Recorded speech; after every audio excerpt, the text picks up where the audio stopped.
20 ದಿನಗಳ ಸಂಸತ್ತಿನ ಮುಂಗಾರು ಅಧಿವೇಶನ ಇವತ್ತು ಮುಗಿತು. ಸಿಜೆಪಿ ಪ್ರೊಟೆಸ್ಟ್ ಶುರುವಾಗಿತ್ತು. ಸದನ ನಡೀತಾ ಇದ್ದಾಗಲೇ ಅವರು ಸಂಸತ್ತಿಗೆ ನುಗ್ಗುತ್ತೀವಿ ಅಂತ ಬಂದರು. ಪೊಲೀಸರು RAFನವರು ಲಾಠಿ ಚಾರ್ಜ್ ಮಾಡಿದ್ರು, ಪೆಲೆಟ್ ಗನ್ ಬಳಸಿದ್ರು, ಅಶ್ರುವಾಯು ಸಿಡಿಸಿದ್ರು, ಎಲ್ಲ ಆಯಿತು. ಅದರ ಬಗ್ಗೆ ಉತ್ತರ ಕೊಡಬೇಕು ಅಂತ ವಿರೋಧ ಪಕ್ಷಗಳ ಆಗ್ರಹ. ಅಮಿತ್ ಶಾ ಉತ್ತರ ಕೊಡಬೇಕು, ಕೇಂದ್ರ ಗೃಹ ಸಚಿವರು ಉತ್ತರ ಕೊಡಬೇಕು ಅಂತ ವಿಪಕ್ಷಗಳ ಆಗ್ರಹ. ದೆಹಲಿ ಒಂದು ಕೇಂದ್ರಾಡಳಿತ ಪ್ರದೇಶ. ಕೇಂದ್ರಾಡಳಿತ ಪ್ರದೇಶದಲ್ಲಿ ಪೊಲೀಸರು ನೇರವಾಗಿ ಸೆಂಟ್ರಲ್ ಹೋಮ್ ಮಿನಿಸ್ಟ್ರಿಗೆ ರಿಪೋರ್ಟ್ ಮಾಡಿಕೊಳ್ತಾರೆ. ಪೊಲೀಸರು ಮಾಡಿರುವ ಕೆಲಸಕ್ಕೆ ನೀವು ಆ ಡಿಪಾರ್ಟ್ಮೆಂಟಿಗೆ ಇನ್ಚಾರ್ಜ್ ಇದ್ದೀರಿ, ಬಂದು ಉತ್ತರ ಕೊಡಿ ಅಂತ ಅಮಿತ್ ಶಾ ಅವರನ್ನು ವಿಪಕ್ಷಗಳ ಆಗ್ರಹಿಸ್ತಾ ಇದ್ದು. ಅವರು ಬರಕ್ಕೆ ತಯಾರಿಲ್ಲ, ಇವರು ಬಿಡಕ್ಕೆ ತಯಾರಿಲ್ಲ. ಅದರ ಮಧ್ಯದಲ್ಲಿ 19 ದಿನ ಅಂದರೆ ಇವತ್ತು 20ನೇ ದಿನ ಅಧಿವೇಶನವೇ ಮುಗಿದು ಹೋಯಿತು. ಇವತ್ತು ಬಂದಿದ್ದರು ಮೋದಿ, ಅಮಿತ್ ಶಾ ಇಬ್ಬರು ಇವತ್ತು ಬಂದಿದ್ದರು. ಲೋಕಸಭೆಯಲ್ಲಿ 16 ತಾಸು ಚರ್ಚೆ ಆಗಿದೆ 20 ದಿನದಲ್ಲಿ. ರಾಜ್ಯಸಭೆ ಸ್ವಲ್ಪ ಬೆಟರ್, 31 ತಾಸು ಚರ್ಚೆ ಆಗಿದೆ. 12 ಬಿಲ್ಗಳು ಪಾಸ್ ಆಗಿದ್ದಾವೆ. ನೋಡಿ, ಅತಿ ಹೆಚ್ಚು ಚರ್ಚೆ ಆದಂಥ 2 ಬಿಲ್ಗಳು ಪಾಸ್ ಆಗಲಿಲ್ಲ, ಅಂದರೆ ಚರ್ಚೆಗೂ ಬರಲಿಲ್ಲ ಅವು. ಒಂದು ಡಿಲಿಮಿಟೇಷನ್ನು, ಇನ್ನೊಂದು FCRA, foreign contribution regulation amendment act, ಅದು ಬರಲಿಲ್ಲ. ಅದು ಬಿಟ್ಟು ಬೇರೆ ಬೇರೆ 12 ಬಿಲ್ಗಳು ಪಾಸ್ ಆಗಿದ್ದಾವೆ. ಗಂಟೆವಾರು ಲೆಕ್ಕ ನೋಡ್ತಾ ಇದ್ದೀವಿ. 96 ತಾಸು ಚರ್ಚೆ ಆಗಬೇಕು ಅಂತ ಗುರಿ ಇತ್ತು. 16.7 ಅವರ್ಸ್ ಲೋಕಸಭೆಯಲ್ಲಾದರೆ 31.2 ಅವರ್ಸ್ ರಾಜ್ಯಸಭೆಯಲ್ಲಾಗಿದೆ. ಟೋಟಲ್ ವೇಸ್ಟ್, ಗಲಾಟೆಯಲ್ಲಿ ವೇಸ್ಟ್ ಆಗಿದೆ ಟೈಮ್ ಎಷ್ಟು ನೋಡಿ. 16 ತಾಸು ಚರ್ಚೆ ಆದರೆ 79 ತಾಸು ವೇಸ್ಟ್ ಆಗಿದೆ ಲೋಕಸಭೆಯಲ್ಲಿ. ರಾಜ್ಯಸಭೆಯಲ್ಲಿ 31 ತಾಸು ಚರ್ಚೆ ಆದರೆ 64 ತಾಸು ವೇಸ್ಟ್ ಆಗಿದೆ. ನೀವು 1 ಗಂಟೆಯ ಸೆಷನ್ ನಡೆಯೋದಕ್ಕೆ 2.5 ಲಕ್ಷ ಬೇಕ್ರಿ ದುಡ್ಡು. 2.5 ಲಕ್ಷ, ಸಾರಿ, 1 ನಿಮಿಷಕ್ಕೆ 2.5 ಲಕ್ಷ ಖರ್ಚಾಗುತ್ತೆ ಸೆಷನ್ ನಡೆಸೋದಕ್ಕೆ. 1 ತಾಸಿಗೆ 1.5 ಕೋಟಿ. 1 ದಿನಕ್ಕೆ 6 ತಾಸು ಸೆಷನ್ ನಡೆದ್ರೆ 9 ಕೋಟಿ ರೂಪಾಯಿ ಖರ್ಚಾಗುತ್ತೆ. 6 ತಾಸು 1 ದಿನಕ್ಕೆ ನಡೆದ್ರೆ 9 ಕೋಟಿ. 79 ತಾಸು ನಷ್ಟ ಆಯ್ತಲ್ಲ ಲೋಕಸಭೆಯಲ್ಲಿ ಚರ್ಚೆ ಆಗದೆ. ಪರ್ ಅವರ್ 1.5 ಕೋಟಿ ಹಂಗೆ ಲೆಕ್ಕ ಹಾಕಿದ್ರೆ 118 ಕೋಟಿ 90 ಲಕ್ಷ ರೂಪಾಯಿ waste. Criminal waste of tax payers money ಇದು. 118 ಕೋಟಿ 90 ಲಕ್ಷ.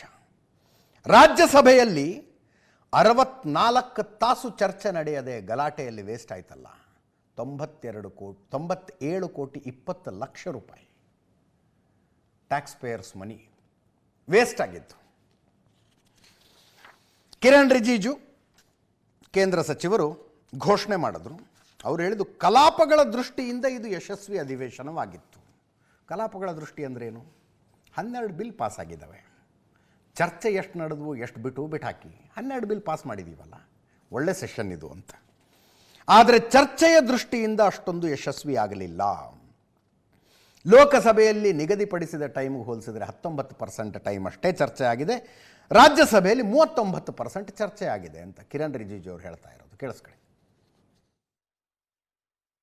मानसून सेशन आज समाप्त हो गए हैं. हम 2 तरीके से देखते हैं. बिजनेस के दृष्टि से बहुत अच्छा सेशन रहा.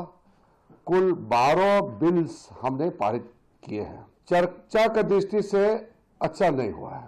लोकसभा में जितना टाइम आवंटित किया गया है, टोटल टाइम एलोकेशन के हिसाब से सिर्फ 19% हमने प्रोडक्टिविटी की दृष्टि से 19% सक्सेस प्राप्त किया है. राज्यसभा में 39%. राज्यसभा में अपोजिशन पार्टी हंगामा करके कभी कभी वॉकआउट भी करते थे, तो बाकी मेजॉरिटी पार्टीज एनडीए के और कुछ अपोजिशन पार्टी के एमपीज ने डिबेट डिस्कशन में हिस्सा लिया. ರಾಜ್ಯಸಭೆ ವಿಪಕ್ಷ ನಾಯಕ ಮಲ್ಲಿಕಾರ್ಜುನ ಖರ್ಗೆ ಅವರನ್ನ ಪತ್ರಕರ್ತರು ಕೇಳಿದ್ರು, ನೀವು ಕೇಳುವ ಪ್ರಶ್ನೆಗಳಿಗೆ ಉತ್ತರ ಕೊಡ್ತೀವಿ ಅಂತ ಸರ್ಕಾರ ಹೇಳ್ತಿದೆಯಲ್ಲ, ಹೋಮ್ ಮಿನಿಸ್ಟರ್ ಹೇಳ್ತಿದಾರಲ್ಲ ಅಂತ. 19 ದಿವಸ ಏನು ಮಾಡ್ತಿದ್ರು ಅಂತ ಕೇಳಿದ್ರು ಮಲ್ಲಿಕಾರ್ಜುನ ಖರ್ಗೆ ಅವರು. ಕೇಳಿಸ್ಕೊಳ್ಳಿ. अमित शाह जी कह रहे हैं कि वो चर्चा को तैयार हैं. आज 3 नहीं, अब आज वंदे मातरम हो रहा है, जनगण मन हो रहा है। आज अरे 20 दिन क्या किए तुम? 19 दिन पार्लियामेंट चला, कम से कम 25-26 दिन आपके पास थे, तो आप उस वक्त आपको याद नहीं आया। ये तो मैं समझता हूँ ये लोगों को बताने के लिए उनका स्टेटमेंट है एक, और दूसरा ये अपने आप को मैं तैयार हूँ कोई नहीं आ रहे। कब तैयार होते हो? तुम्हारे लिए एक्सटेंड करना, तुम तो 19 डेज वेस्ट करे और अब एक्सटेंड मांगते हो, ये शर्म की बात है। ಇವತ್ತು ಕೂಡ ಸಂಸತ್ತಿನ ಹೊರಗೆ ವಿರೋಧ ಪಕ್ಷಗಳ ಪ್ರತಿಭಟನೆಗಳು ಮುಂದುವರೆದವು. ಇದು ಯಾಕೆ ಅಂತ ಎಕ್ಸಾಕ್ಟ್ ಕಾರಣ ಗೊತ್ತಾಗ್ತಾ ಇಲ್ಲ. ಮಂಗನ ಈ ಆಟಿಕೆ ಮಂಗ ತಗೊಂಡು ಬಂದಿದ್ದು, ಸ್ಪೆಷಲಿ ಪವನ್ ಖೇರಾ, ಮುಂದೆ ಇವರೇ ಪವನ್ ಖೇರಾ, ಕಾಂಗ್ರೆಸ್ಸಿನ ರಾಷ್ಟ್ರೀಯ ವಕ್ತಾರರು, ಕರ್ನಾಟಕದಿಂದ ರಾಜ್ಯಸಭೆಗೆ ಆಯ್ಕೆಯಾಗಿದ್ದಾರೆ ಮೊನ್ನೆ ತಾನೇ. 56 ಇಂಚ್ ಕಾ ಬಂದರ್, 56 ಇಂಚ್ ಕಾ ಛೋಟಾ ಬಂದರ್ ಅಂತ ಘೋಷಣೆ ಕೂಗ್ತಾ ಇದ್ರು.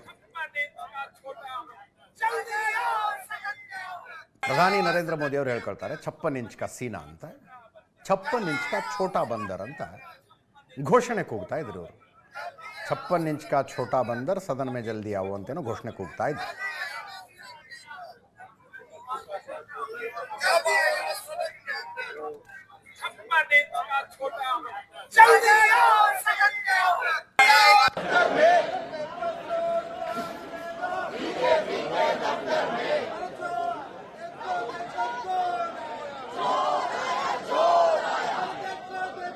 ಚಂದ ಕಿಸ್ನೆ ಲೂಟ ಹೈ ಅಂತ ಬರ್ಕೊಂಡಿದ್ದಾರೆ ಬ್ಯಾನರ್ ಮೇಲೆ. ಸೊ ಇದು ರಾಮ ಮಂದಿರದ ಹುಂಡಿ ಕಳ್ಳತನದ ಪ್ರಕರಣದ ಬಗ್ಗೆ ಪ್ರತಿಭಟನೆ. ಇದು ಸಮಾಜವಾದಿ ಪಾರ್ಟಿಯವರು ಇದ್ದಾರೆ ನೋಡಿ, ಕೆಂಪು ಟೋಪಿ, TMC ಅವರು ಇದ್ದಾರೆ.